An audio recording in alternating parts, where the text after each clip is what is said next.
Shall we begin?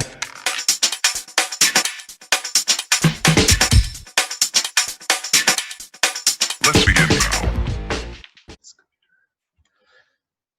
Okay, so Charlotte, just like I was saying to you off before I recorded there, so the whole idea of the Warrior Code is to chat to full-time athletes or competitors like yourself and tease out what are the codes of behavior and values and principles that have sustained you in the good times and in the tough times of your career so far, but in particular how it pertains to the way you train and also then the way you compete. So I've known obviously a bit about your journey from playing for England all the way now to being an LPGA Tour player and a ladies European Tour player. But I've told you this before, but one of my abiding memory, my first ever memory of you in battle was heartbreaking for me because yeah. Oh yeah. I told you the story. I was the first time. Was the first time? No, the second time. I brought an Irish team to a European team. No, sorry, incorrect. The first time I went as the national coach to Denmark, Helsinger in Denmark, and we played England in the quarterfinals of the top flight. And it came down to your match against one of our players called Jess Carty. And it went down to final holes, and you made the most outrageous series of putts I have ever seen in my entire life. You made 15-footer, a 20-footer, a 25-footer. It was unbelievable. Every time we thought we had you beaten, you were in the trees, you knocked it out. You hit the long game was all over the place. Yeah, even hit onto that. You know the green, the really, really steep green. Is it I think it's 4, and even on that, it's it was an outrageous slope on that green, and even on that one, you can't 15-footer. So I for one know that you've got some serious battle skills. So that's why I'm excited. Yeah, I vividly remember that too. That was a good moment for me. Maybe not so good for you, but it was fun. Yeah, it was unbelievable. I did to this day. If Tiger Woods had done this, we would be sitting watching it on repeat on Sky Sports for the last 6 weeks. It makes his 2008 US Open with Rocco Media look average. He's put an 18. You did that for 4 holes in a row. But anyway, so so I suppose we'll start off with a bit of the journey, I guess. So obviously you've come up through different levels, and you've competed at every level across the game. And when you think back on, I suppose, some of the key principles and values that have sustained you so far in your journey, what would be the key philosophies or principles do you think that's helped you do what you've done over the last number of years? I think for me, I think 2 really stand out for me. I think work ethic and self-improvement are 2 that are super important in terms of my journey. I never was really a superstar. I didn't have a crazy good amateur career. I was kind of just, I grew up in Singapore and didn't play a bunch for England until I was a little bit older and went to college. I was just kind of in the background, plugging away, doing my own thing. And so for me, the 2 things that ensured that I kept getting better was my work ethic and my want and my desire to get better every day. And every year or every month or whatever it was, I was just it was a determination to kind of, it wasn't prove people wrong, because I didn't really have the opportunity to play a bunch of, I wasn't in the England program growing up or anything like that. So I kind of just wanted to prove to myself that I could do it and I was good enough. So that's kind of what has driven me for basically my entire career since I was 16, 17 and decided I want to be pro. Just getting better every year, that was what drove me. And you grew up, so like you grew up in Singapore. You're in a, Yeah, living in Australia now. Your yeah. mum and dad are English, is that right? Dad's English, mum's Kiwi. So like that's a really kind of like wide variety of like Yeah. multicultural experiences and stuff. Like, do you reckon you've drawn much on that over the last few years? Yeah, I think that it meant that I didn't really fit in any one box, and it meant that I kind of had to pave my own way in a way. Like I had Mhm. to kind of figure out who I was and what I wanted to do, and then stick to that really strongly, because Yeah, I didn't have like a huge country support system behind me or anything like that. So I've kind of drawn on things from every different place that I've lived, and have kind of accumulated it into who I am and how I play golf. So I'm a bit of a mixed bag, but it worked. what was it like? What was it like going into like the English teams and English setups when you probably weren't able to do much of the, like, let's say the training and stuff and the camps and all that most of the other girls and stuff would have been part of? Yeah, it was a bit nerve-wracking, to be honest. It was a Yeah, bit, I didn't know many of the girls, and sort of they had grown up playing together, and so I obviously knew them, but I didn't know them in the way that they knew each other. So it was a little bit, it was a little bit intimidating in a way, kind of trying to fit in, and I was still sort of at the age where like you want to do that and stuff. So but again, it was kind of like I was trying to prove a point in a way, and I was like, I haven't been around. You guys don't really know who I am, but I'm here, and I want to contribute and do what I can. So that was kind of my mindset for all that.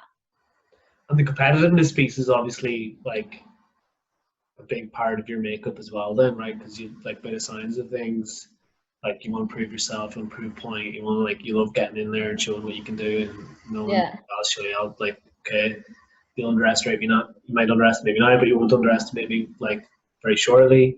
Um, yeah. where does that come from, or what do you reckon? Have you always had that, or have you had to develop it, or what's the story there?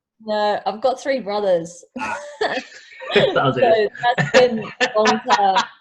Uh, my youngest brother is 4 years younger than me, 3 or 4 years younger than me, and he was really, really good when we were younger.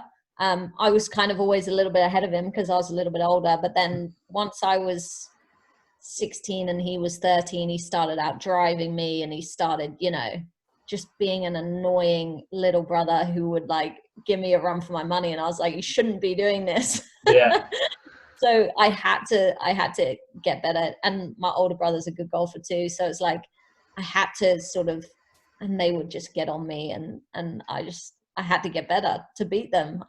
So that's where it comes from. My parents are super competitive too. My mom is a really good tennis player, my dad's a great athlete as well, so it's kind of like my whole family, it's kind of, we're instilled, the Thomas family are very competitive, in everything, like that's amazing. literally Yeah. everything, not just golf. So yeah, I'd say that's where it comes from. And like, would they have the, the, you were saying there that like your two things are like work ethic and self improvement. On the self improvement side, like, was that a big like environmental piece growing up too? That like was always like, you can always get better. There's no limit to what you can do. Um, where did you pick up, like, where was the main influence to instill that into you? I'd say that that's always been sort of what my parents value, is self-improvement, and like sort of getting better every day.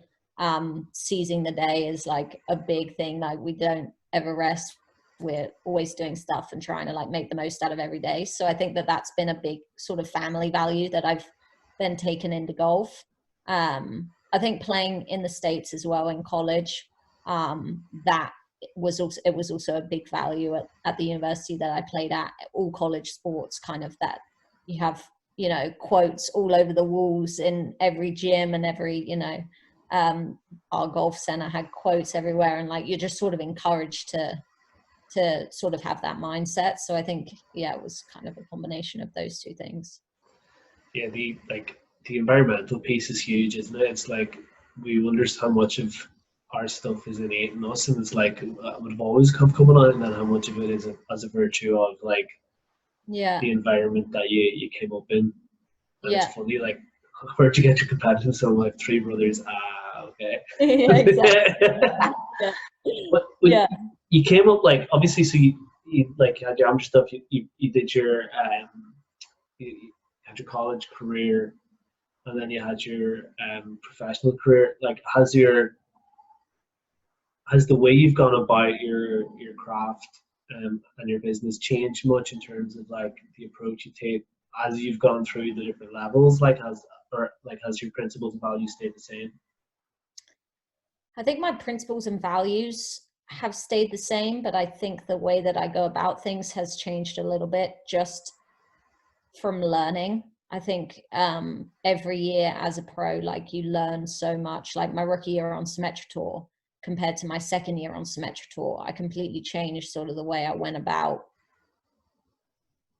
like everything. You just learn so much about the courses. You learn so much about how to travel, about, you know, how to be a professional golfer.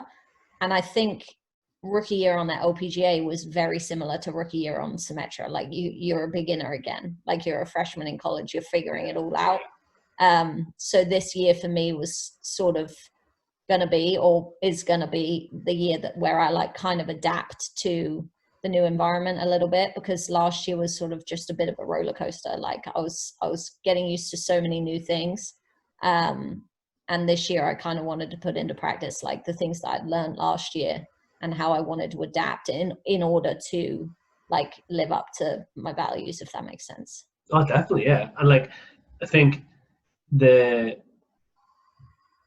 self-improvement piece, reflection, is such a like big part of that. Like, you know, it's very difficult to improve if you can't learn, insofar as if you don't have a good reflection process, which is like, you know, share, here's all the stuff I've learned Yeah. so far. So what and you've obviously done really well, because like every level you've come at, you've steadily moved up through the ranks of it. So what does like, do you have a formal reflection process, or is it a case of um you do it on the fly, or how does it work for you? What's your It has never been super formal for me. It's always been sort of just thinking about it and kind of reflecting on my own, like, you know, but I've felt the need to become a bit more formal actually in these last few weeks. Like it's been weird, like because I've had so much time to reflect and time to look back on last year and like what I can do better this year. I've started writing stuff down. It's always just been in my head, but I have started writing stuff down a little bit more. And I think it's just helped me kind of put it into words and like sort of make it more real than yeah, just thoughts in your head kind of thing. so like from like the adjustments you made after your rookie year at Symmetra, that was more like a generic, as you went along, you're picking things up, whereas like maybe now you've had the time to actually sit down where you can actually like solidify a little bit more of the stuff you've learned today. Is that Yeah. kind of it? Yeah, exactly. And I think the biggest thing for me for this year was like, or last year's off season, was like learning about my game and understanding what I specifically need to do in order to compete at the highest level. Because you can kind of, you can't get away with a lot of stuff, but like you can't get away with anything on the LPGA. Like you can't get away with, you know, just skimming by. Like you have to be so specific in everything that you do, and that's the biggest thing that I learned last year, just sort of watching the best players in the world, how they go about their business and stuff like that. So that for me was what I just wanted to learn so much about my game and how I could improve last off season. And it's kind of like starting working with you, like I've never had a putting coach before, but I know that like putting is something that I really need to get better at. And so that's why I reached out to you and sort of did that. So, and equipment has been another big thing. Like I knew I wasn't quite using the right stuff, and now I've completely sorted out my bag. So I just feel a little bit more confident in like areas of my game where like I could have got away with it a little bit on Symetra, but you can't get away with it on the LPGA. That makes sense. It's really funny. It's like, I think the biggest thing, I didn't do it yesterday, but the biggest thing I picked up on from, I've always thought about it before, but everybody I've spoken to across every genre and stuff is that piece of, to really, and like it's like you said, like you can't get away with anything on LPGA, and you probably shouldn't get away with anything on LPGA because like it's the top of the mountain. You know what I mean? If you can climb the ladder on LPGA and you get to the top of that mountain and you can stay up there, for the air is so thin, and it's tough to breathe. That's, you know, it's meant to be like that because that you are literally at the very, very peak. Like, you know, we all like to go for a hike, but not all of us can climb Everest. You know what I mean? Yeah. You need a lot of things to go right. Yeah. So I think the embracing that and being like and loving the challenge of it, and I think as well, I think your ethic of self-improvement has probably definitely stood to you insofar as you're looking around at other players for inspiration, but bringing it back and seeing what you can do yourself, as opposed to trying to just copy them. And like, I think that's so key, because you never know how good you can be, but you'll definitely put a limit on yourself. And I see this all the time. If you're like, well, I'm going to just do what they do because that's what they do, you have to like take the inspirational piece and then bring it back. Bring it back home. Yeah, exactly. Yeah, for sure. And I mean, I think just being surrounded by the best in the world is so inspiring. It, like, you don't even need to watch them. Just being around them is just like, oh my gosh, like, these are the best players in the world. Like, what can I just draw from what they're doing? Just tiny little things that like can help me improve my game. And it's interesting as well, because I'm quite an old rookie. Like, I was quite an old rookie last. Like, I'm a rookie on the LET this year, and I'm 27. Like, it's I've done everything a little bit later than a lot of people.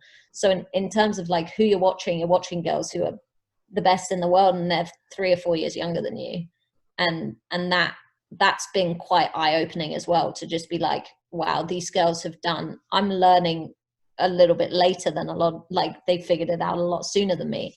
So it's just quite, it is inspiring in a way to see how amazing they are, and sort of try and draw from that a little bit. It's funny though, we see the ones that are 22, 23 that are being really successful, and we think about them. Sometimes we don't think about the 22, 23-year-olds that get on and go straight back out again. Do you know what I mean? So like, so you might be a little bit later. So let's say you're 27 as a rookie, but look, you've come through your rookie year now, and you've been into your second year. So maybe it's the fact that you had the maturity of a 27-year-old who steadily improved that allowed you to be stable enough to handle your rookie year. Whereas sometimes we see 23, 24-year-olds, excuse me, get on to like a tour, a European tour, PGA tour, LPGA tour, and they're not quite ready to handle it, and they come straight back off it again, and they might never get back there again. Because I think like, unless you have like high levels of resilience and stuff like that, one of the hardest things when you've tasted the highest highs, and you come back down, it can be quite difficult to have the motivation to get like, to drive yourself to get all the way back up there again, you know? Yeah. And I think 100% agree with you. And I've had, like, having perspective from what's happened like earlier in my career, like, I've really struggled at the end of my rookie year on Symetra, and I really wanted to get on the LPGA the next year, but it wasn't meant to be. But I look back on it and I'm like, okay, I wasn't ready. Like, I wasn't ready straight out of college. There's no way. Like, I would have been one of the ones who would have got out there and then not stayed out there. There's no way. Whereas I think just like the way that my career progressed was, for me, the perfect timeline. There's a lot of people who are capable of doing it when they're 22, 23. I wasn't one of those people. I've sort of very slowly progressed in my career. And like, that's just the way I've always done it. Like, I didn't play for England till I was 18 or 17 or 18 or 19, like, just a lot later than a lot of girls. So yeah, I'm perfectly happy doing it that way. It's just very interesting to watch and see how the 22, 23, the younger girls go about their business as well, because it's like, oh, okay. Yeah. I'm just Oh, where I was when I was 23, I'm like, oh my gosh, that's impressive. But I think it's like our our performance director, we always talk about it. It's like some people are professionals from like 16, 17. They're just not like in the technical term professionals, if you know what I mean.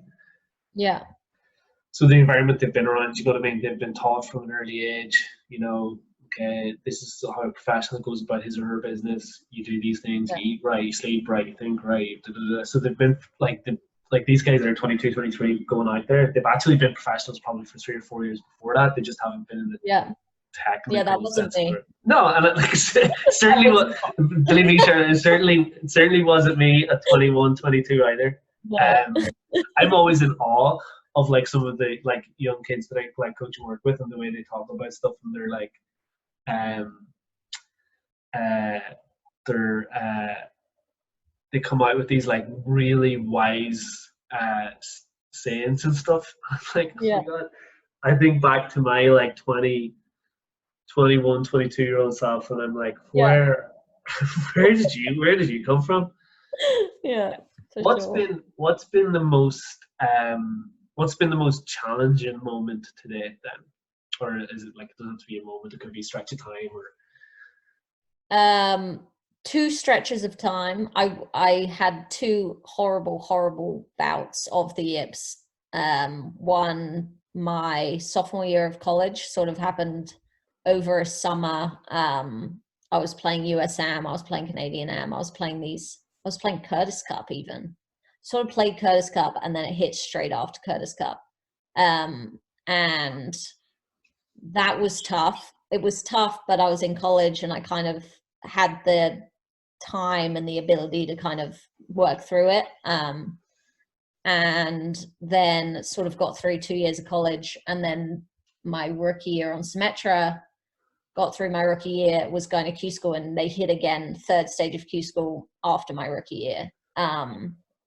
And then I like kind of waved them off and was like, this isn't, it's okay. They'll go away again. Like I had techniques that I was using in order to still like get rid of them from the last time. Like I hadn't changed anything that I was doing, meditating and like mindfulness on the golf course, stuff like that. But they came back, and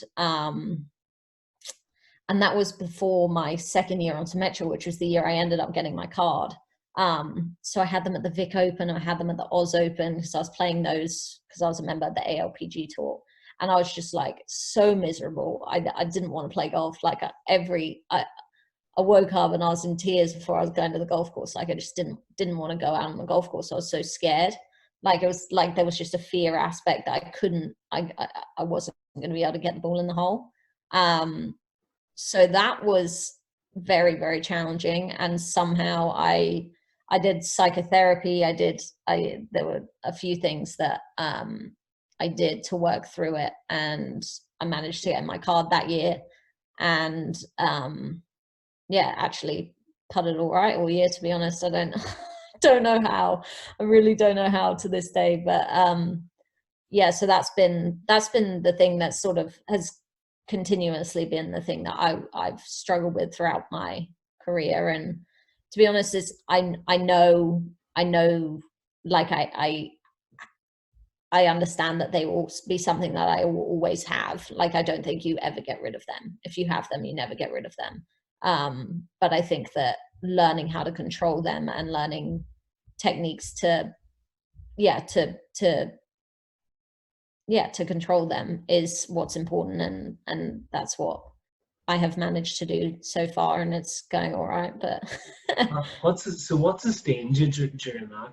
You know what I mean? Like that can be that can be real. Like a lot of people mightn't quite have maybe the resilience or the perseverance to like, yeah, or like, or the depths of self-belief to come through that. yeah, And you've done it twice, which is awesome. I'm sure the first coming through the first time, I'm sure helped you the second time, because you're like, okay, look, we've been here, we can do this. Let's just like yeah. course. What sustained you during all that then? I think first of all is passion for the game and like wanting, like it's that same thing, like just wanting to, this has been my dream since I was 16. Like I want to play on the LPGA, I want to win on the LPGA. Like that's always been my goal. So, and yeah, absolutely, knowing the second time was worse, but knowing that I got through it the first time was like quite reassuring in a way, and like I kind of knew that I could get through it again. I mean, the biggest thing was family support, like my mum and my dad telling me that I could do it, and kind of believing in me when I 100% didn't believe in myself, like no way. So having them sort of, because as well, like they want the best for me and they want me to be happy and stuff, and they know that golf makes me really happy, but they were supporting me through my years on Symetra, because you're not making a lot of money and I didn't have sponsors, and it was sort of my mum and dad who were supporting me through those years. And I felt so bad because I was like, I was crap. And them sort of encouraging me and like believing in me still, and knowing that I could do it, sort of pushed me to believe in myself again a little bit. So I think one thing I do want to say is, I think one of the really smart things you've done, and it's another key value I think that's crucial in this game, is like, is not fighting them and being like accepting them and going like, yeah, fuck it, like, you know, if it happens again, it'll be fine. You know, maybe you never get rid of it. Yeah, I know, but like you get there, and like, it kind of disempowers any like maybe the Ips, or maybe it's like, you know, it could be any part of the game, but it's like, if you let it have this power of you, where if it comes back, you're scared of it. Whereas if you just let it go, like, fucking, it'll be grand, I'll accept it. If I have a bad day, I have a bad day. Like, it takes the power out of it, and I think that's a really crucial piece of coming through tough times, is accepting them for what they are and not letting them become bigger than what they are. And I think it's admitting that you have, like, admitting it in the first place was a big step for me. Like, not like sort of just acknowledging that they were there and acknowledging that I needed to do something about them, and not just thinking I'm going to go out on the golf course and it's going to be okay today, because every time I did that, like the opposite happened. So sort of, like getting to the point where I was like, okay, there's something I need to do. There's something in my brain that's not working and we need to fix it. So that was my way of looking at it. Like, once I realized that, and once I sort of admitted that to myself, that was a big step. An interesting one you said there was like, your mum and dad, obviously, that was awesome that they supported you. You're like, you know, and look, and let's be honest, that they had the means to support you. That wouldn't be the case for some people. Yeah, no. That, like, it might be a sponsor in other situations or whatever. But I think it's something that a lot of young players sometimes are challenged by, is that sense of, I'm letting people down. Like, you know yourself, if you're an elite level golfer, there's so much travel involved. Parents have to come with you. Holidays are sacrificed. Like, you know, your siblings are going, what the fuck? Like, I'm not gonna go to I'm not gonna go to Tenerife again this year because you're going to, like, we have to go to the East Yorkshire Girls Championship. Are you joking me? Very accurate. What? How did you deal with the? Let's be honest, it probably is a bit of guilt and a bit of like imposter syndrome and a bit like, oh my god, like my mum and dad are like spending all this money on me and I'm playing like a bag of shit and I'm letting them down and I'm sure they were super supportive and that helped, but was there anything that you did, or any ways you processed it that helped you get through that? And obviously, look, this is, you know, your dedication and commitment to the journey, and the fact that you come through every level, their faith has been repaid 10 times over. But like, just go back to those times, how did you come through it? I think I just sort of believed what they said. Like, I don't know, I've been so lucky with my family. Like, my brothers, because I have 3 brothers as well, it's not like there's just one other sibling that's sort of tagging along. Like, I have 3 brothers who absolutely love following me. Like, they live in Australia, and Monday morning they're like scrolling through the leaderboard, seeing where I'm at. Like they absolutely love it. So I've been really lucky in that respect to have that sort of support. But I don't know. I think I just was so appreciative of it, and so like I knew how privileged I was and how lucky I was to sort of have that support. So I think when I ever felt guilty, I was like, they're doing it. Like I told myself, they're doing it because like they want to do it. They're not doing it because they feel like they have to. They're not doing it, you know, they're doing it because they want to support me and they want to see me succeed. And so for me, the only thing that I felt like I could do is work harder. Like all I wanted to do was just keep getting better and try and make their investment kind of worthwhile in a way. So that was sort of my motivation for it. So actually, it was as you were saying that, a bit like you can't. That explains to me where the work ethic piece comes from. It's like you've used the love and support that you've had your whole career to push it forward, not hold you back. Do you know what I mean? It's like it's Yeah. like it's like you're okay. You're making an investment with me, but you know what? I'm going to repay that investment with my work ethic, and nobody's going to, you know. And it's almost funny. It's like if it was a big if it was a big company that had made the investment in you, maybe the work ethic mightn't have been as strong because you think, oh, sure, like, you know what I mean? It's a big faceless corporation, like whatever. Yeah. Yeah. But when it's your family that are investing in you, you're Yeah. going like it'll either love and support will get you through the tough times, but then like you're going to repay that with like your work ethic even more because you're like 100%. you know, I want to Yeah. show them. 100%. And mum caddied for me a lot my second year on Symetra, and mum and dad were both there the day that I got my card, and I was just like, that for me was the best thing that could have possibly happened. Like they were so excited, and it was just, yeah, mum was on the bag, and it was honestly like probably the best day of my life. That day was when they were there, and yeah, I got my card. So that That must was, have been amazing. yeah, to have them there is just, yeah, it's really cool. Uh, obviously, golf is like an individual sport, and you know it's ultimately you and like Chris or your caddy or whoever is like you guys are in the heat of battle together. But it sounds to me like you definitely have a sense of like there's a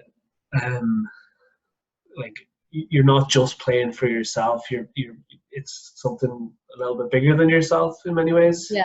Yeah. I think that's like I think that that's definitely a trait that like the people I've been fortunate enough to spend time with is they do have they have a sense that yeah, look, I want to compete, I want to succeed, but it's like it's not a selfless will to win, will to compete. It's like I'm I'm carrying you know the people that I love and value, but not in a heavy way. If you get me, it's like it's not weighing on you, it's pulling you up. If that makes sense. Yeah. Yeah, 100%. I think, to be honest, I've played team sports from when I was really young. Like, and I wanted to be a hockey player at one point. Like, I love team sports. And then going to college, obviously having that team atmosphere was huge. Like, I thrived in that. Like, I love that, the team atmosphere. And in a way, like my family, because of how we've grown up, and everybody lives all over the place now. Like at one point in my college career, I think we have 6 people in our family, and we were on like 4 different continents. Like there were people all over the place. So in a way, like we've always had to come together as a team as well, and like make sure that our relationships are sustained through like communication, and just you have to go out of your way to make sure that you're staying connected and stuff like that. So I've always had that sort of, team spirit kind of thing that surrounds like the way I play golf and the way I go about my life. So yeah, and I'm able to use that in golf, which is really cool. Like just, it sort of feeds my competitiveness in a way. And yeah, I think it makes me a better golfer as well, having those experiences. And Yeah, you bring your army to battle with you. Yeah, I in a do. nice way. British Open this year. My entire family, Seen it? Yeah, it's insane. that was the best. Like that for me is what it's all about. Like I love that, having them there watching me is like, that's one of the reasons I play golf, like, is because of them. Like they inspire me to be better, and they make me want to win that much more. Like, it's not just for me, it's for them as well. So yeah, that when I get, because those moments for my family are so few and far between, because we don't see each other that often. When we do all get together, it's that much more special. So Well, I can't think of a better way to end our little chat on, Charlotte. yeah, It's put me in a good mood for the rest of the day, and I hope it's put you in a good mood going to bed over in Australia. 100%. All right, well, look, take care, and thanks a million Thank for you. having a wee chat with us. No worries. All right, chat soon, CT.